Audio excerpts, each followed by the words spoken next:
अगर आप भी चाहते हैं विक्स म्यूजिक का ऑडियो वीडियो सबसे पहले आप तक पहुंचे, तो लाल बटन दबा के चैनल को सब्सक्राइब जरूर करें और साथ में बेल आइकन यानी घंटी वाले चिन्ह को दबाना ना भूलें।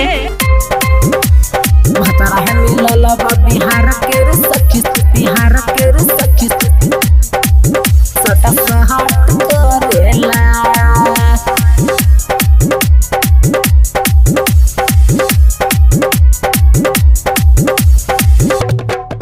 हरे रहे न कबहू दूरी, हरे बुझे न मोर मजबूरी। हरे रहे न कबहू दूरी, हरे बुझे न मोर मजबूरी। कि खाके टबल हेट आवेला, कि रोज वो में से हेट करेला।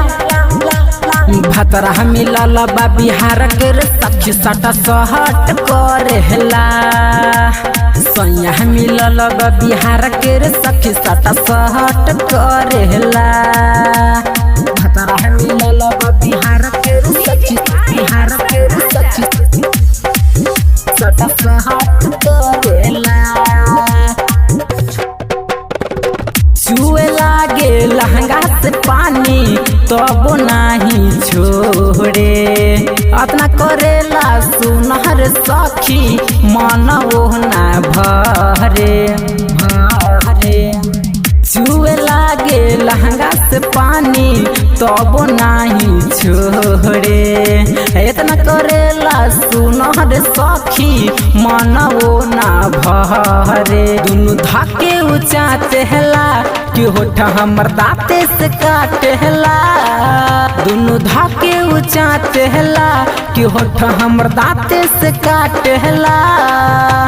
सैया मिलल बा बिहार के सखी सटा सहट करेला। भतरा मिलल बा बिहार के सखी सटा सहट करेला। भतरा मिलल बा बिहार के सखी बिहार के सखी सटा सहट करेला। सांझ से साथे सुतावे हर सखी मान नहीं बहतिया। जबरी कोरा में धरे सखी करता है दुर्गतिया। सांझ से साथे सुतावे हर सखी मान नहीं बहतिया।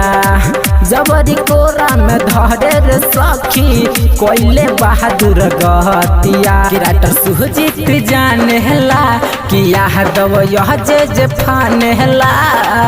राइटर सुहजित जानेला, कि यह दव यह जे फानेला। भतरा मिलल बा बिहार के सखी सटा सहट करेला। सैया मिलल बा बिहार के सखी सटा सहट करेला।